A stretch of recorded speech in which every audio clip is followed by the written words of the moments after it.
In this slice of physics, we want to consider the electric potential energy for a system of point charges.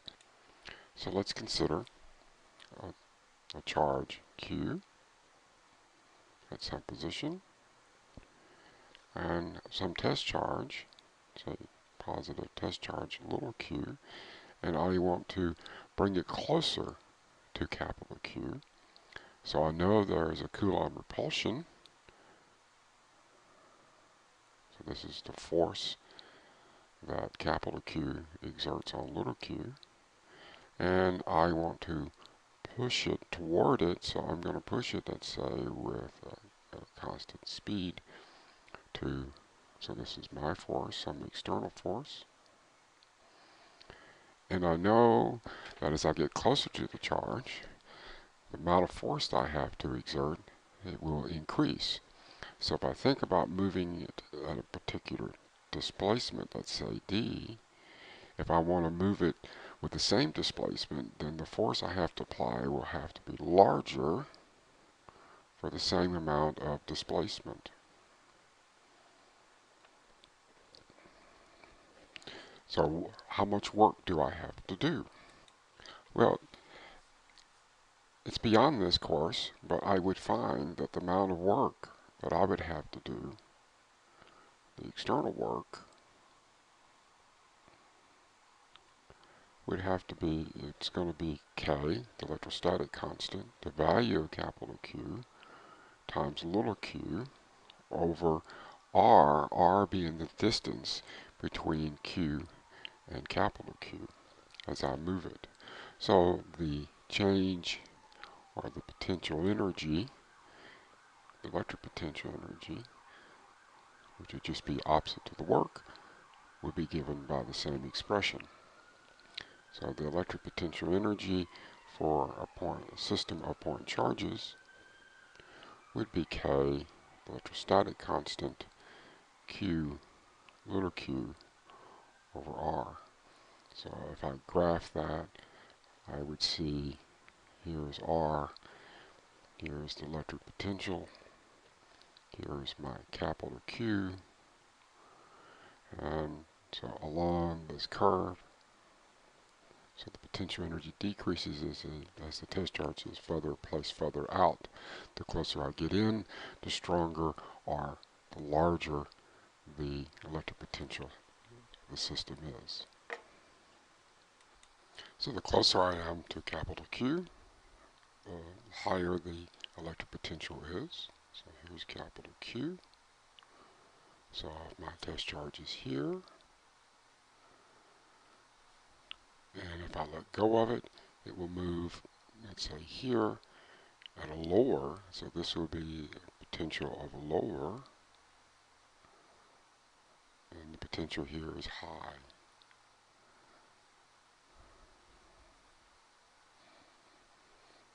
So it will accelerate in the direction to the low potential energy. If it's a negative charge, if little q is negative, if little q here is negative, it will be attracted to the charge by our force model, so it will be moving from a low potential to a high potential energy. So in this example, what we want to do is calculate the electric potential energy stored between the two charges, Q1 and Q2. So I have Q1 and Q2. It's separated by a certain distance, this distance being R. And I want to determine the amount of electric potential energy stored in this system. So U sub E is K, Q1, Q2 over R. So if I plug in my values to calculate the amount of electric potential energy stored in the system, put in the value of K, put in the value of Q1, put in the value for Q2, and divide the whole expression by the separation between the two charges. we find that the electric potential energy stored in the system is given by, we find, so this minus 9 will go out with that one. And so I have 10 to the minus 3 in the denominator, so that'll make that 10 to the minus 6. So I have 18 times 10 to the minus 6 joules of energy that has been stored in the system.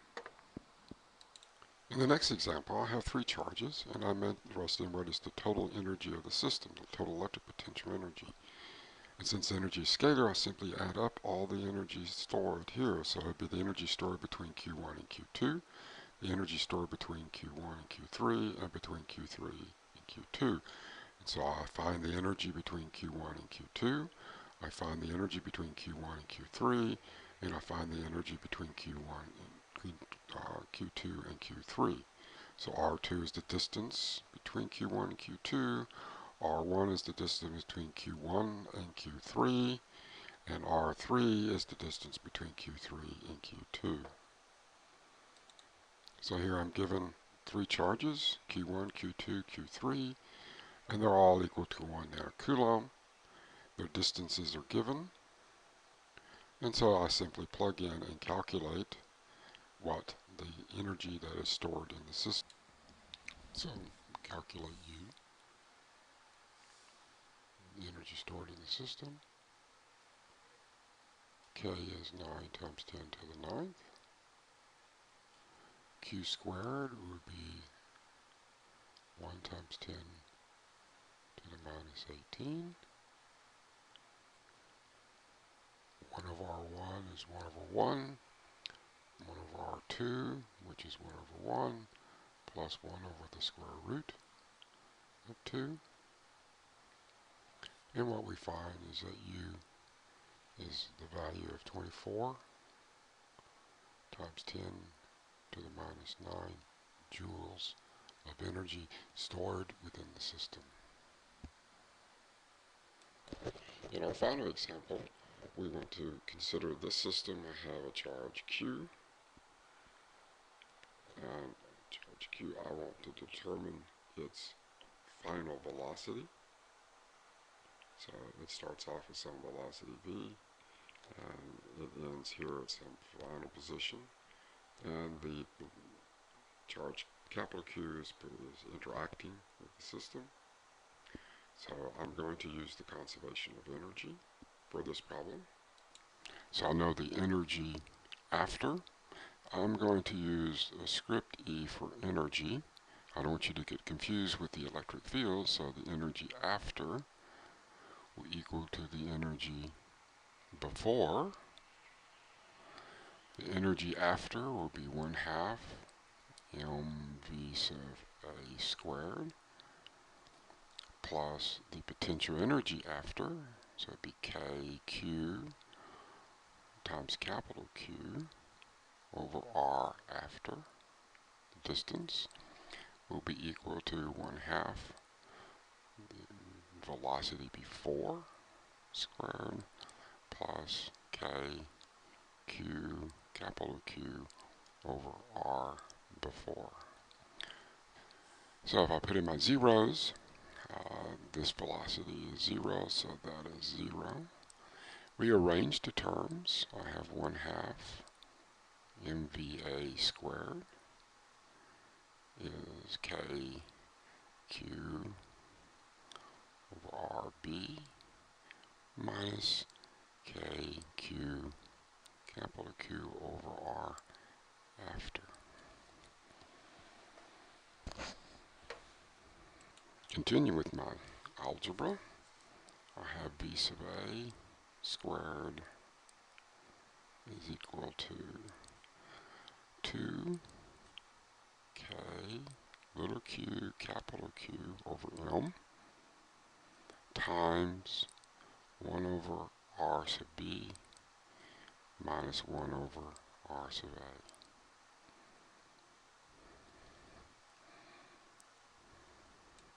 So I find that V at a 1 times 10 to the minus 4 meters per second. Recapping, the electric potential energy for a system of charges, the potential energy stored between two charges is Q1 and Q2 over the distance of separation. And to note that if Q1 and Q2 is less than 0, then the electric potential energy stored between them is less than 0.